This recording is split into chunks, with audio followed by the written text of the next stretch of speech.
Bail మంజూరు చేసిన Madras high court. Udhayanidhi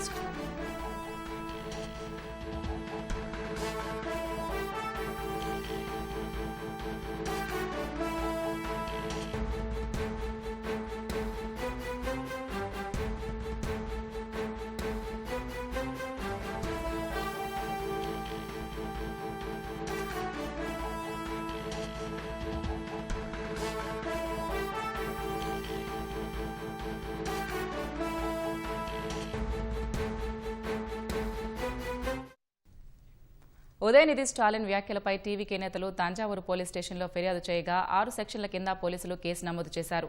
ఈ క్రమంలోనే ఆయనను అదుపులోకి తీసుకున్నారు. బీజేపీ, కాంగ్రెస్ నాయకులు కూడా ఉదయనిధి వ్యాఖ్యలను తప్పుబట్టారు. తాజాగా ఉదయనిధి స్టాలిన్కు బెయిల్ మంజూరు చేసినట్టు మద్రాస్ హైకోర్టు తెలిపింది. ఉదయనిధి స్టాలిన్ను ఉదయం అరెస్టు చేసిన పోలీసులు చెన్నైలోని నివాసంలో ఉదయనిధి స్టాలిన్ను అరెస్టు చేసి ఇప్పుడు ప్రస్తుతం బెయిల్ మంజూరు చేశారు.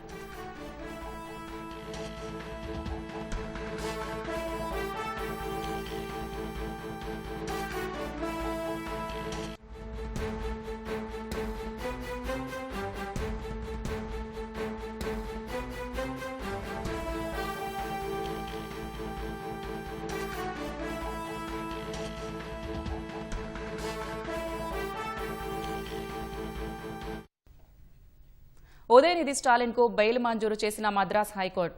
ఉదయనిధి స్టాలిన్ను ఉదయం అరెస్టు చేసిన పోలీసులు చెన్నైలోని నివాసంలో ఉదయనిధి స్టాలిన్ను అరెస్టు చేసిన పోలీసులు ప్రస్తుతం సీఎం విజయ్, నటి త్రిషపై అసభ్యంతరకర వ్యాఖ్యల కేసులో ఉదయనిధి అరెస్టు చేశారు.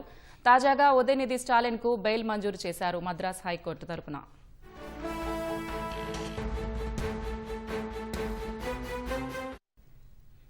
తమిళనాడు ప్రతిపక్ష నేత ఉదయనిధి స్టాలిన్కు బెయిల్ మంజూరైంది. మద్రాస్ హైకోర్టు బెయిల్ మంజూరు చేసింది.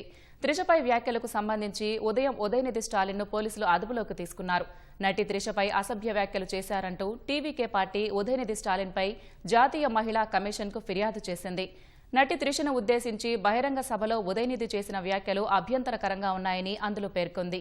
ఆయన వ్యాఖ్యలను పరిగణలోకి తీసుకుని చర్యలు చేపట్టాలని కోరింది. ప్రజాప్రతినిధులు పాటించాల్సిన కనీస మర్యాదను ఉదయనిధి ఉల్లంఘించారని, ఈ ఘటనపై స్పందించి ఆయనకు నోటీసులు జారీ చేయాలని టీవీకే తమ ఫిర్యాదులో పేర్కొంది. కావేరీ నదీ జలాల అంశంపై తంజావూరులో నిర్వహించిన నిరసన ప్రదర్శనలో పాల్గొన్న ఉదయనిధి స్టాలిన్ విజయ్ ప్రభుత్వంపై తీవ్ర విమర్శలు చేశారు. కావేరీ డెల్టా రైతుల ప్రయోజనాలను కాపాడటంలో తమిళనాడు ప్రభుత్వం నిర్లక్ష్యంగా వ్యవహరిస్తోందని ఆరోపించారు. ఆయన ప్రసంగిస్తున్న సమయంలో పలువురు కార్యకర్తలు త్రిష అంటూ నినాదాలు చేశారు. దీంతో తన ప్రసంగాన్ని కాసేపు ఆపిన ఉదయనిధి స్టాలిన్ అసభ్యకర రీతిలో నటి త్రిషపై డబుల్ మీనింగ్ వ్యాఖ్యలు చేశారు. త్రిషపై వ్యాఖ్యల కేసులో ఉదయనిధిపై తంజావూరు పీఎస్లో కేసు నమోదైంది. ఈ నేపథ్యంలో ఉదయనిధి స్టాలిన్ను పోలీసులు అదుపులోకి తీసుకున్నారు. కాసేపటి క్రితం మద్రాస్ హైకోర్టు బెయిల్ మంజూరు చేసింది.